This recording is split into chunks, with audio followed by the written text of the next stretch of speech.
이번에는 몰랐던 이야기 더 시간입니다. 그 전에 퀴즈 하나 풀고 가시죠. 자, 이 퀴즈입니다. 미국 특수부대의 최근 뉴욕타임즈를 통해서 북한 침투 작전이 공개됐죠. 그래서 굉장히 파장이 일고 있는데 우리나라 특수부대인 HID는요. 신분 위장을 위해서 땡땡땡을 배운다고 합니다. 어떤 걸 배울까요? 저희가 아주 특별한 손님을 한 분 모시고 관련한 이야기를 직접 나눠보겠습니다. 지식충전 지금 시작합니다.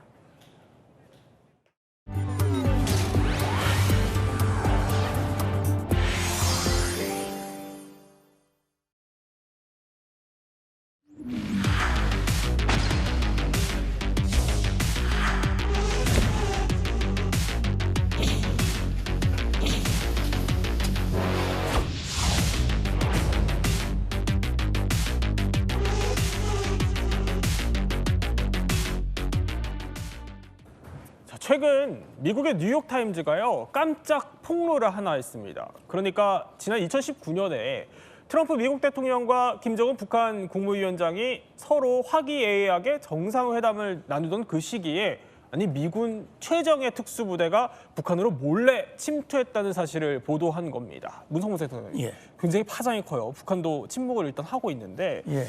생각을 해보면 2019년 그때 굉장히 분위기 좋았잖아요. 그럼요.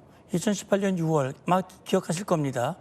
싱가포르에서 1차 미북 정상회담이 있었고, 예. 2019년 2월 하노이에서 이제 2차 회담이 예정돼 있었잖아요. 네. 수준 말씀하신 대로 이 작전은 말이죠. 미국이 북한에 대한 협상력을 높이고 또 북한 김정은의 어떤 의지, 비핵화 의지가 어떠냐 하는 것을 확인하기 위해서 네. 목표는 그 도청 장치를 설치하려고 했다는 거예요. 수개월 동안 준비를 했다는 거죠. 그렇게 해서 시행을 했는데 지금 보도한 그 매체에 의하면 네.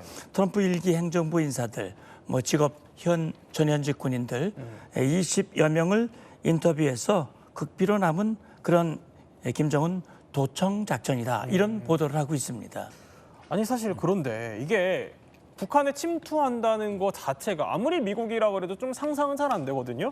그럼 일단 어떻게 접근했는지부터 짚어볼까요? 네, 일단은 이 작전은 네이비실이 이제 했습니다. 네. 네이비실은 실제로 2005년에 이 소형 잠수함을 이용해서 북한 해변으로 갔다가 들키지 않고 돌아온 적이 있었기 때문에 이번 작전도 자신들이 분명히 성공할 수 있을 거라고 확언을 했습니다. 네. 하지만 이 작전은 결국 실패로 돌아갔죠. 작전 내용은 다음과 같았습니다. 일단은 이 네이비실이 범고래 크기의 핵 추진 잠수함으로 북한에 잠입을 합니다. 네. 그리고 북한 해역에서 2대의 미니 잠수정에 네이비 대원 8명을 탑승을 시켜서 그다음에 북한 해안으로 그 대원들이 헤엄쳐서 접근한다, 네. 상륙한다, 이런 작전이었는데요. 그래서 그 대원들도 그 당시가 이제 겨울이었거든요. 그래서 영하 거의 가까운 이 차가운 바닷물 속에서 2시간 동안 헤엄을 쳐야 되기 때문에 굉장히 두꺼운 스쿠버 장비 그리고 가열식 잠수복을 착용을 했다고 합니다. 네. 그런데 결국엔 잘 안 됐던 거죠. 잘 안 됐다는 얘기는 작전이 계획대로 진행이 안 됐다는 얘기 같은데 어떻게 네, 맞습니다. 진행됐어요? 실수가 계속 연달아서 일어났는데요. 일단은 처음에 이 소형 잠수정 있잖아요. 대원들을 태운 그 소형 잠수정으로 이제 가서 그 소형 잠수정을 이제 바다에다가 살짝 가라앉혀 놓고 네. 그다음에 이제 헤엄을 쳐서 이제 상륙을 하려고 했어요. 저렇게요? 네. 그런데 이제 문제가 뭐였냐면 지금 보이시는 게 저 소형 잠수함 2대입니다. 네. 저기 이제 올라타서 이제 가는 거예요. 근데 저기서 바닥에다가 이제 주차하듯이 저기다가 딱 내려놓고 네. 헤엄을 쳐서 이제 해안가로 가야 되는데 저 정박을 잘못해가지고 한 대는 가라앉았는데 예. 한 대는 가라앉지 못하고 그 수면에 이제 뜨게 된 거죠. 거기서부터 일단은 어긋난 겁니다. 그런데 이 와중에 시간이 모자라니까 네. 어쩔 수 없이 저거는 일단은 두고 우리 일단 해안가로 가자 해서 대원들이 이제 해안가로 이제 헤엄을 쳐서 이제 가기 시작합니다. 근데 거기서부터 또 다른 실수가 일어난 거죠. 그러니까 일단 저 잠수정 주차를 좀 잘못했군요. 네. 정박을 잘못했는데 그 이후에 실수가 또 있었어요? 그렇습니다. 일단은 저기서부터 정박을 잘못한 것부터가 굉장히 큰 실수였고 사실 저기에서 작전을 멈췄어야 되는 게 맞다라고 봐요. 예. 근데 거기에서도 계속 진행을 했죠. 진행을 했는데 이제 문제는 뭐냐면 대원들이 헤엄쳐서 그 북한 그 해변으로 가다가 보니까 네. 저쪽에 북한 배가 있는 거예요. 근데 배가 불을 끄고 있어서 안 보였던 거죠. 그리고 거기에 배 안에 사람이 타 있었으면 열 감시 카메라로 볼 수 있었을 텐데 네. 그 북한의 그 뭐 이렇게 선원인지 어떤 사람들인지 그 잠수복 같은 걸 입고 있어서 열 감지가 안 됐던 거예요. 사람도 못 보고 배도 못 보고 네. 그냥 저 네이비실 대원들이 그냥 무조건 해안으로 가기 시작한 거죠. 그러다 보니까 북한 배 입장에서도 뭔가 이상하잖아요. 네. 물길 뭐라 그러죠? 파도 물. 네, 뭐 파도 같은 게 위에서 차카차카 하니까 저 사람들 뱃사람들이니까 이게 이상하다고 느끼고 두 번째로 이 잠수정에서 어떻게든 그거를 정박시키려고 노력하는 그 과정에서 불빛이 잠깐 이렇게 LED 같은 게 보일 거잖아요. 네네. 그런 걸 이제 보게 된 겁니다. 그래서 북한 배가 대원들을 향해서 오기 시작해요. 스포트라이트를 쏘면서. 네. 그러니까 이거 진짜 큰일 난 거잖아요. 더 큰일 난 건 뭐냐면 그 배에서 북한 사람이 내려서 잠수복을 입고 내려서 이 사람들을 찾기 시작한 겁니다. 이거 완전 큰일 난 거잖아요. 네. 거기에서 이제 결단을 하죠. 네이비실이. 이 작전은 포기해야겠다. 그래서 이 네이비실의 이 가장 큰 이 소총으로 거기에 북한 분을 네. 사살을 하고요. 거기에 있는 모든 작전들을 다 이제 여기서 멈춰야겠다 하고선 물 속에서 그 남성을 사격을 해서 이 작전을 종료시키고 결국에는 이 잠수정으로 돌아와서 잠수함으로 다시 돌아가는 이런 일이 이제 벌어지게 된 겁니다. 결국에는 그러니까 네이비실의 선임 팀원 한 명이 소총으로 이제 북한을 이제 사살하는 상황까지 생겼다라는 건데, 아니 이렇게 어떻게 보면 사상자까지 발생할 정도로 굉장히 긴박한 상황이었다는 게 일단 확인은 안 됐지만 뉴욕타임즈 주장이에요. 그렇죠. 근데 트럼프는 뭐 이거에 대해서 아니다라고 부인을 하고 있는 상황이긴 한데 네. 굉장히 이렇게 긴박한 상황인데 이게 왜 이렇게 뒤늦게 알려진 거죠? 예, 그러니까 당시로서는 이게 만약에 드러나게 된다면 예. 한창 진행 중이던 미북 간의 그 협상 자체가 결렬될 뿐만이 아니라 이게 문제가 되면 이 군사적 긴장이 한층 고조될 수 있다. 네. 그리고 또 문제는 뭐냐면 이게 미 국내법의 위반이냐 아니냐 논란이 될 수가 있어요. 다시 말하면 대통령이 의회 보고하지 않고 이런 일을 할 수 있느냐 하는 문제도 있고 네. 방금 설명을 해주셨으면은 인명살상이 이루어졌단 말이죠. 그렇다면 미국의 국제법적 위반 네. 또는 도덕적 인권 문제 이런 것들이 불거질 수 있다라고 하는 이런 여러 가지 우려들 때문에 이걸 아마 보고하지 않고 일단 덮어둔 것이 아닌가 이런 추정이 가능합니다. 아니 문생 선생님 보시기에는 저 작전이 실제로 이루어졌을 거라고 보십니까? 트럼프가 부인을 하고 있잖아요. 저는 물론 이게 저도 뭐 군 생활을 했던 한 사람으로서 어떻게 이렇게 엉성한 그것도 네이비실의 실6라고 하는 팀이 네. 이렇게 허술하게 할까? 그리고 도청 장치를 바닷가에 설치하나? 이런 의문점이 분명히 있어요. 그럼에도 불구하고 미 국방부도 적극 부인하지 않고 예. 다시 말하면 NCND거든요. 그다음에 미 대통령도 날 잘 모른다. 근데 사실 그동안 트럼프 대통령이 사실이 아닐 경우에는 막 소송을 건다든지 뭐 이렇게 강력하게 대응하지 않고 있는 걸 보면 뭔가 좀 사실과 연관돼 있지 않을까라는 그런 의구심도 분명히 있어요. 허술해 보이지만 정부의 대응을 지금 봤을 때는 그래도 사실에 좀 가까워 보인다 이 얘기군요. 그런 느낌도 좀 드는 거죠. 네. 이게 이렇게 뭐 비록 실패하긴 했지만 어쨌든 목숨까지 걸고 북한 인근 해역까지 접근한 바로 이 팀. 미국의 특수부대인 네이비실 중에서도 그야말로 최정예 중에 최정예라고 합니다. 실팀 6라고 하는데 저희가 이 얘기를 해보기 위해 아주 특별한 손님 이시연 전 HID 팀장님 모셨습니다. 어서 오십시오. 네. 저 일단 이 네이비실 얘기를 조금 더 해보면요. 저희가 이 팀의 훈련 영상을 좀 수배해 보려고 했는데 아무리 찾아도 공개된 훈련 영상이 없거든요. 여기 도대체 어떤 팀입니까? 실팀 6요. 그 미 해군 특수전 부대이지 않습니까? 예. 그 미 해군 중에서도 별도로 그 정예화된 그 병사들을 다시 선발을 해서 고도의 훈련을 시켜서 이게 그 전략적 그 가치에 대한 표적에 대한 것을 제압하기 위해서 써먹는 특수팀인데 미국 군 부대에서는 최정예라고 이렇게 말할 수가 있죠. 네. 예, 특히 이제 바다에 특화된 그런 팀입니다. 그러니까 바다에 굉장히 특화된 최정예 중에 최정예. 최정예입니다. 예. 자, 그런데 이렇게 어떻게 보면 꽁꽁 숨겨져서 정체를 좀 알기 어려운 영상조차 찾기 어려운 부대지만 이 사람들의 활약이 드러난 사건이 하나 있어요. 그 중에 하나가 오사마 빈 라덴 사살 작전이죠. 예, 네, 맞습니다. 그렇습니다. 그게 이제 넵튠 스피어라고 하는 작전명이에요. 예. 그 작전명을 보니까 넵튠은 로마 신화에서 바다의 신 포세이돈을 얘기하는 것이고 스피어는 창이지 않습니까? 네이비실 특수작전의 능력을 상징하는 그런 암호명인데 오사마 빈 라덴 하면 아시죠? 9.11 예. 테러의 주범. 네. 미국이 이 9.11 테러의 주범을 찾기 위해서 10년간 추적을 했어요. 근데 결국 10년 만에 네이비실 6가 팀 6가 사살하는데 성공을 했죠. 네. 사실 이 오사마 빈 라덴을 찾기 위해서 10년 동안 수많은 추적을 했지만 간발의 차이에서 실패를 해왔어요. 그 현상금을 무려 우리 돈으로 600억 원을 걸기도 했습니다. 네. 그런데 이게 이제 결국 이걸로 인해서 미국이 아프가니스탄 전쟁 10년 전쟁의 늪에 빠졌었는데 이게 CIA, 미 CIA가 2010년에 빈 라덴이 파키스탄의 아보타바드 지역에 숨어 있다라는 결정적인 첩보를 입수합니다. 네. 근데 결국은 CIA가 뭘 했냐면 그 지역에서 소아마비 백신 캠페인을 기획을 해가지고 네. 오사마 빈 아이들 그 혈액, 그 DNA를 채취하기 위한 그런 시도까지 했다고 그래요. DNA 채취 시도까지. 네. 아니 그런데 10년 걸렸다고 하셨거든요. 그럼 10년간 실패를 해오다가 나중에 그 은신처를 어떻게 찾은 거예요? 일단은 그 파키스탄 아보타바드 지역에 빌라덴이 있을 거다라는 그 이야기는 있었고요. 네. 그래서 이 미국이 위성 사진을 굉장히 주민을 해서 자세하게 들여다봤습니다. 그런데 이 그중에 집 하나가 약간 일반 가옥보다 8배 정도 굉장히 좀 크고요. 그리고 막 담벼락이 굉장히 너무 높은 거예요. 네. 그리고 결정적으로 거기에 빨래가 이렇게 널려 있었는데 빨래가? 예, 거기 그 옷가지가 남성 것도 있고 성인 여성 것도 있고 그리고 예. 최소한 아이들이 굉장히 9명 이상이 될 정도로 굉장히 많은 아이들이 있는 요런 집이 하나가 있었던 거예요. 근데 그 집이 그 상황을 보니까 빌라덴의 가족이랑 굉장히 비슷하다라고 느낀 거죠. 네. 그래서 이거는 빌라덴이 여기 있는 게 맞고 가족들이랑 있는 게 맞다. 거의 확신을 하게 됩니다. 그래서 이제 작전을 이제 진행을 하게 된 건데요.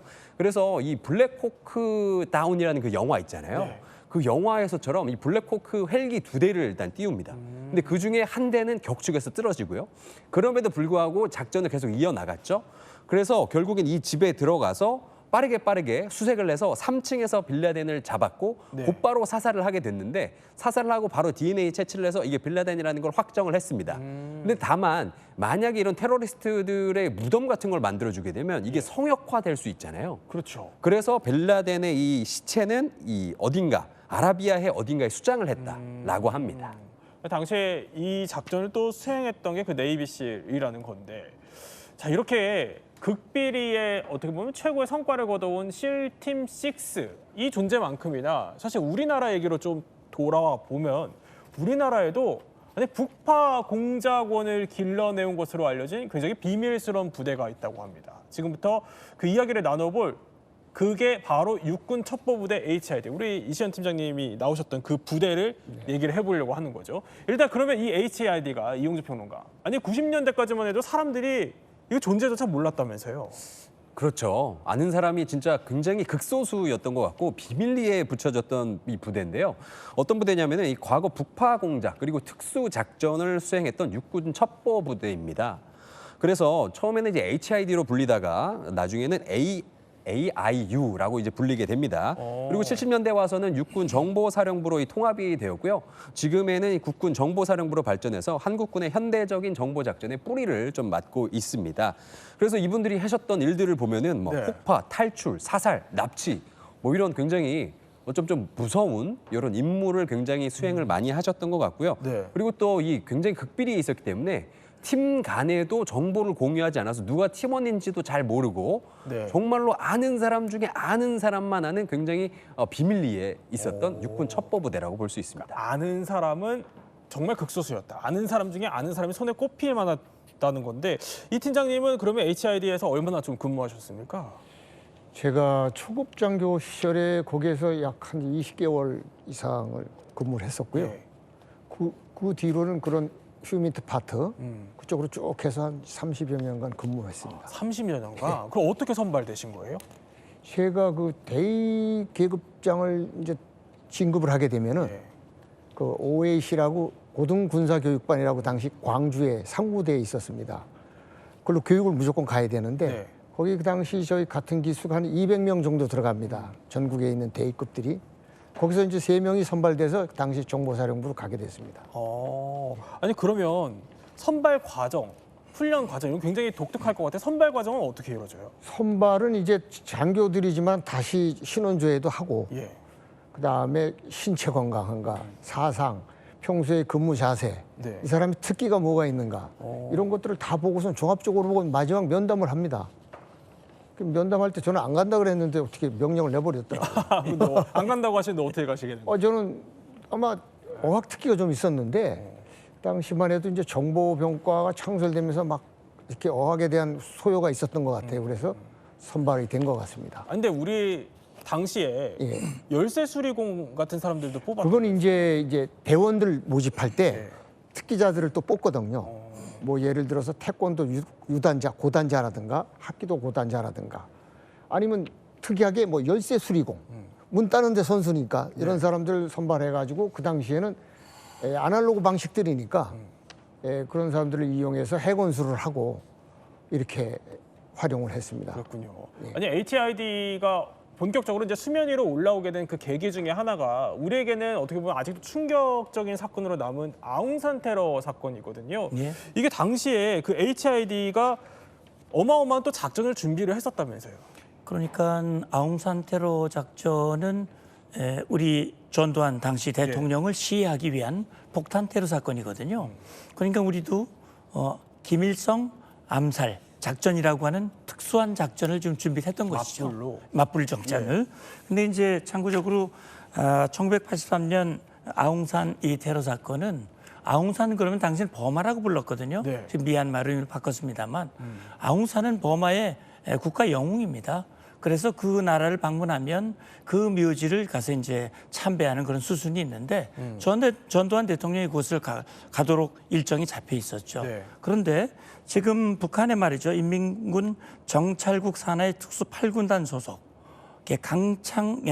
강창수 소장이라는 사람을 이제 리더십으로 해가지고 몇몇 대원들이 이 폭파임무를 수행한 거예요. 다시 말하면 미리 그곳에 폭발물을 설치하고 원격에서 그걸 폭발시키는데 네. 전두환 대통령이 도착하기 직전에 그걸 누름으로써 대통령 수행을 포함해서 17명이 당시 현장에서 사망을 했고요. 대통령은 이제 목숨을 건졌죠. 그래서 여기에 대한 강력한 대응이 필요하다. 그래가지고 지금 전두환 정권이 바로 이 HID를 중심으로 해가지고 응징보복 작전을 이제 수립을 했는데 당시에 이제 미국의 반대가 있었고 외교적 고려. 근데 사실은 당시 버마는 미얀마는 네. 북한과 단교를 선언했어요. 아주 관계가 굉장히 극단적으로 안 좋았고 북한의 소행에 대해서 아주 규탄을 하고 그랬었죠. 그러니까 당시 이 아웅산 테러 사건에 대한 보복 작전으로 김일성을 제거하려는 작전을 이제 HID를 중심으로 수립했다가 이게 좌초가 된 거군요. 그런 셈입니다. 아니 그러면 이런 어떻게 보면 극비리의 훈련을 하기 위해서는 극비리의 침투를 좀 하려면은 평소에 그 HID라는 부대가 받는 훈련도 상당히 어마어마할 것 같습니다. 그래서 저희가 그 훈련의 비밀을 한번 3가지로 준비를 해봤습니다. 자, 첫 번째 어떤 훈련이냐면 목숨을 건 극한 훈련이라는 겁니다. 아니 이시연 팀장님 얼마나 혹독하길래 이게 어느 수준이길래 그렇습니까? 이제 저희가 이제 큰 틀에서 보면은 산악 침투를 하는 산악 구보, 모래배낭을 20km 이상 되는 걸 지고서는 뛰지 않습니까? 네. 밤에도 뛰고 낮에도 뛰고 하는데 그게 굉장히 고통스럽습니다. 왜냐하면 시간이 안 되면은 측정해가지고 다시 시키고 하지 않습니까? 네. 그럼 팀 단위로 하다 보니까 고참 대원들이 산악 침투를 해서 구보로 뛰다가 만약에 신참 대원들이 막 뭐 힘이 떨어져서 비빌거려 그러면 그 차고 있던 그 단도를 꺼내가지고 찌르기도 하고 경각심을 주게 해서. 네. 그 어떤 과거에는 저희 팀은 아니었지만 다른 팀에서 그런 산악구보를 하다가 그 절벽바위라는 데가 있어요. 그래서 떨어져서 죽은 사례도 있고 아이고. 너무 고통스러우니까 네. 그런 훈련이 있고 또는 이제 그 사격도 하루 종일 총만 쏘는 그런 과정. 어떤 육군 프로그램 이런 게 없습니다. 아침부터 가서 사격만 합니다. 계속. 그렇게 해서 어떤 전문성을 키워주고 여름에는 한 달 내내 이제 바닷가에 가가지고 해상 훈련을 통해서 해상 침투 능력도 키우고 주고 이런 것들이 다 극한까지 몰고 갑니다. 이렇게. 예. 그렇게 아니 훈련하고 이게 대북 공작 업무를 또 하는 걸로 알려져 있다 보니까 네. 대동강을 가정해 놓고 이걸 건너는 훈련 같은 것도 한다면서요. 그게 가장 유사한 데가 예. 그 당시 어디였냐면 양평을 이렇게 보면은 남한강이 흐르지 않습니까? 어. 그럼 양평 상류 지점에서 출발을 해가지고 네. 그 한 1km로 수영을 해서 내려갑니다. 물을 따라서 유속이 있으니까 그렇게 해서 이제 그 육지로 나와가지고 땅으로 나와가지고서 이제 어떤 그 습격하는 그런 가상 훈련도 하고 그랬었습니다. 아, 그러니까 우리 남한강을 이제 네네네. 상정해두고 네. 대동강이랑 좀 비슷하게 상정해. 비슷합니다. 그래요. 아니, 그러면 우리 팀장님한테 네. 아주 특별하게 좀 기억에 남는 훈련이 또 있으실 것 같거든요. 글쎄요, 그 훈련이라 하여튼 뭐 저희가 그 하는 훈련이 그 어떤 틀에 딱 박혀가 큰 목표가 뭐냐면 요인 암살, 납치, 인질 구출, 네. 폭파 뭐 이런 주로 훈련인데 네. 뭐 겨울에도 한겨울에도 그 침투 훈련을 합니다. 그러면 눈이 쌓이지 않습니까? 네. 그럼 눈이 그 강원도 같은 경우에 눈이 엄청 내리는데 그 허벅지까지 쌓이는 그런 상황에서도 야간 침투를 시작하면은 밤새도록 해야 1km뿐이 못 갑니다. 그거. 그럼 저기 앞에서 길을 개척하면 그 발자국을 따라서 들어가야 되고 네. 맨 뒤에 오는 대원은 그쪽을 그 저기 장비로 해서 이렇게 흔적을 지워야 되고 발자국을 발자국을 지워야 돼요. 예, 어떤 발자국인지 보면은 이게 도대체 뭐 몇 사람이 어디로 갔다는 게 표시가 나니까 그걸 감추기. 예, 그거를 다 이런 훈련들이 굉장히 좀 힘들었습니다. 아, 그렇군요. 아니, 그런데 또 얘기를 하나 더 들어보면 이런 사전에 저희가 좀 취재를 드렸을 때 이런 얘기가 있었어요. 그러니까 식당에 가서도 밥도 맘대로 원할 때 먹을 수가 없도록 그런 어떤 장치 훈련들 같은 것도 있었다면서요. 아, 그게 이렇습니다. 저도 이제 처음 가가지고서는 예. 식당에 가서 이제 밥을 먹으러 가는데 팀별로 밥을 먹습니다. 거긴 전부 팀 단위로 움직이기 때문에 그 이제 대원들이 자기가 가지고 투검이라고 해서 던지는 용 칼이 있거든요. 네. 한 20cm 길이 되는데 그걸 한 5자루씩 들고 갑니다. 그럼 이제 팀장이니까 맨 처음에 견학이니까 이제 뒤에 따라갑니다. 그럼 어떻게 하냐면 칼을 둥그런 그런 큰 원목 같은 데다 이렇게 던집니다. 한 10m 정도 거리에서. 그리고 투검이 5개면 5개가 다 꼬치에 밥을 먹으러 들어가는 거고 누구라도 하나 튕겨져서 떨어지면 전부 다시 시작입니다. 그거. 아, 그 맞출 때까지. 예, 그 이제 팀장은 처음엔 견학을 한다 그러지만은 네. 일주일이고 2주고 지난 다음에 팀장도 던져야 되는데 이게 그렇게 안 맞습니다. 처음에. 예. 그럼 밤마다 이제 고참 대원한테 과외 교습을 받습니다. 계속 던지는 겁니다. 이게. 네. 그러다 보면 이제 그러다 보면 모두가 또 실력이 익숙해지고, 올라가서 예. 밥을 먹을 수 있게 되는 거예요. 예. 자, 이런 극한의 훈련까지 다 견뎌야 된다는 건데 두 번째 또 HID의 비밀이 있습니다. 뭐냐면 완벽한 신분을 위장해야 된다는 겁니다. 이쯤에서 퀴즈가 준비되어 있는데 퀴즈 한번 풀어볼까요? 자, 이겁니다. 우리나라 특수부대 HID는 신분 위장을 위해서 땡땡땡을 배운다. 센터장님 정답이 뭡니까? 북한 침투니까 북한 말. 북한 말이요? 북한 말이 정답이라고 생각해요. 북한 말을 왜 어떻게 배운다는 거죠? 북한 지역에 가서 신분 위장을 해야 되잖아요. 만약에 붙잡히면 네. 나는 침투 요원이 아니다. 여기 사는 사람이다. 그럼 북한 말을 정확히 구사를 해야 되거든요. 예. 이 북한 말 우리 들어보면 다 비슷비슷할 것 같지만 다르거든요. 평양 말이 다르고 함경도 말 다릅니다. 거기도 사투리가 있어요. 황해도 말도 다르거든요. 네. 또 사용하는 용어들이 달라요. 저도 사실 남북 군사회담 많이 하면서 예. 북한 사람들하고 이게 대화를 해본 말이죠. 용어가 틀려요. 서로 다 달라요. 우리는 상호 그러잖아요. 북한은 호상이라고 그래요. 우리는 협조 그러죠. 북한은 방조라고 그래요. 그럼 용어를 그쪽에서 쓰는 용어를 안 쓰면 너 아니지 당사 의심하고 붙잡힐 수 있거든요. 그렇기 때문에 북한 말을 정확하게 배워야 된다. 네. 그리고 저는 뭐 HID 잘 몰랐고 예. 또 어떤 인물인지 몰랐지만 그러나 지역별로 이 자기가 배정된 그 지역이 있고 거기에 말을 집중적으로 배운다는 그런 얘기를 전해 들었어요. 그렇군요. 네. 그러니까 사투리까지 다 배워야 된다는 건데, 그러니까 완벽한 위장을 위해서는 근데 사투리뿐만이 아니라 다른 것들도 또 위장을 해야 되는 게 있다면서요. 이제 그 북한 군의 생활화 교육을 통해서 예. 그 친구들의 제식 동작이라든가 근데 검문을 가정해서 네. 검문을 당했을 때 그걸 회피하는 방법 최악의 경우에는 그 대상자를 제거해서 처리하는 방법 뭐 이런 것들을 다 교육을 하고 합니다. 아니 근데 그 두 번째 저 냄새 없애기는 뭡니까? 그거는 저희가 어떤 뒤에 이제 정찰을 들어간다 그러면 한 달 전부터 일체 비누고 뭐 아무것도 못 쓰게 합니다. 몸에 배니까 냄새가. 아 나만 비누. 예, 그리고 그런 고립된 생활을 야전에서 오래 하다 보면은 예. 사람 냄새가 납니다. 멀리서 담배 냄새가 나고 바람 부르면. 그렇기 때문에 가능한 한 담배도 못 피우게 하는데 네. 다들 숨어서 피웁니다. 담배는. 그런데 하여튼 그 일체 그런 비누고 뭐 이런 거 샴푸라는 건 저희 시절에는 없었고 예. 이도 뭐 안 닦습니다. 뭐 그런 훈련을 통해서 야전화 시키는 겁니다. 뒤늦게 또 털어놓는 이런 비하인드 스토리까지 해주셨는데 그 북한 스타일로 머리 기르기도 아까 세 번째 아, 나왔거든요. 거기 저희 근무할 때는 이 머리 두 발이 예. 그 북한 분들 이렇게 잘 보시면 압니다. 주로 간부들은 머리가 깁니다. 머리가 길어요. 우리 군보다 더 길 수 있을 정도.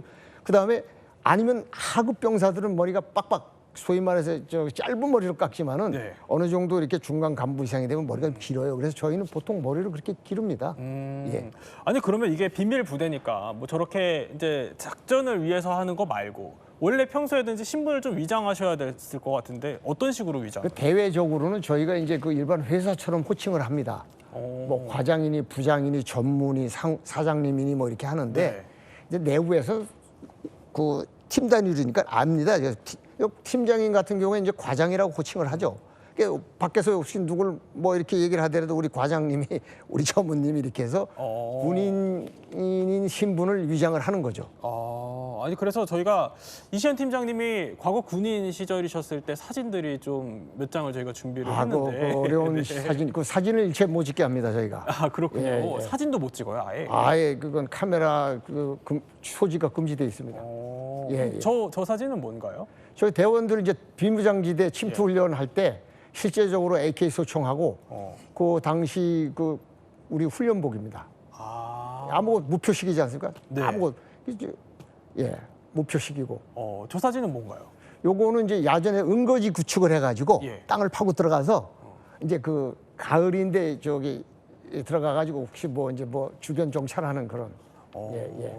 당시에 그랬을 때도 이제 모습 사진까지 저희가 네, 네. 보여드리고 있습니다. 네. 그러면 또 마지막 HID의 비밀 한번 짚어보죠. 마지막 비밀은 운명을 건 최후의 결단이라는 겁니다. 그러니까 대충 한 추정을 해보면 이 팀장님 아마도 이게 그러니까 극비리의 임무다 보니까 이걸 수행하다가 혹시나 들켰을 경우로 얘기하는 것 같아요. 그때 행동 요령들이 있어요.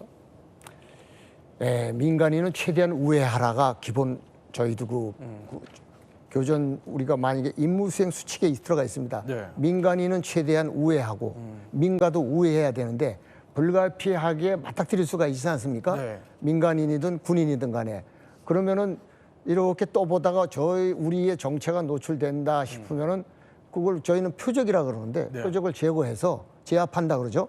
말하자면 죽이는 거죠. 그렇게 해서 그걸 빨리 처리를 해야 됩니다. 그래야 저희 그 목적을 달성할 수 있도록 그 시간을 확보해서 들어갈 수 있기 때문에 예.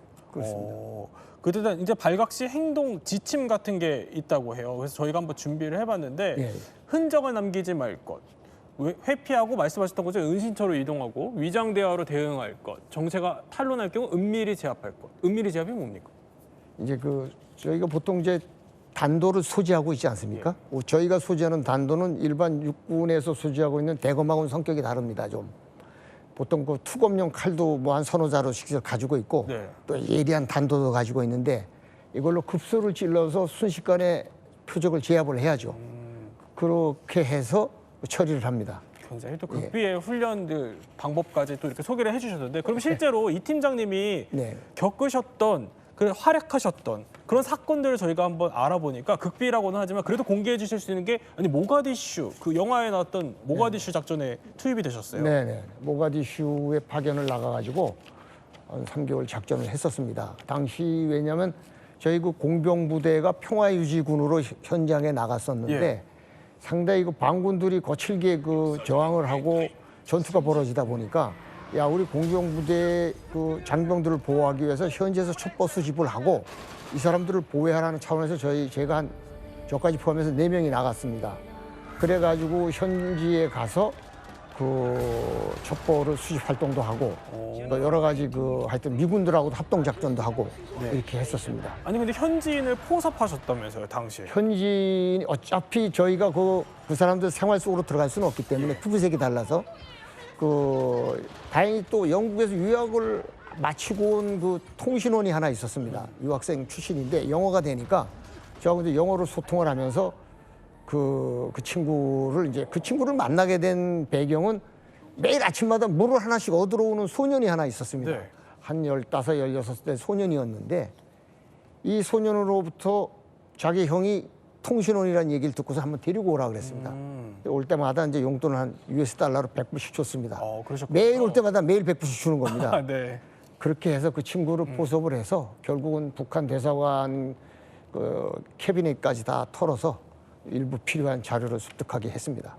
근데 한 가지 더 짧게 짚어보면은 우리 이 팀장님이 과거에 그 마크리포트 대사 습격 사건 때도 활약을 하셨었다고 들었어요. 그때 그 마침 그 조찬 모임에 초대를 받아서 가게 됐는데 공교롭게도 안타깝게도 그 제 바로 옆 테이블에서 그런 사건이 터졌습니다.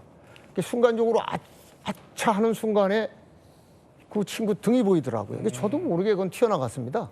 저도 모르게 튀어나가서 허리를 잡고 이제 그 당시 뭐 숙달된 자세로 해서 제압을 해서 2차 피해는 막았습니다.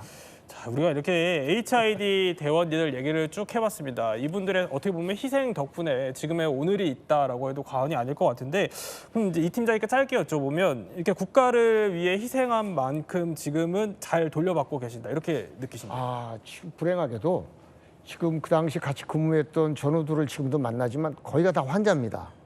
정신적인 환자 피해를 입은 그 트라우마 증후군이 있는 전우들도 있고 뭐 온몸이 그렇지만 충분한 이 어떤 보상이나 이게 아직 이루어지질 않고 있고 더 불행한 거는 지금 현재 7,700명 이상이나 되는 유골이 지금 휴전선상에 묻혀 있습니다.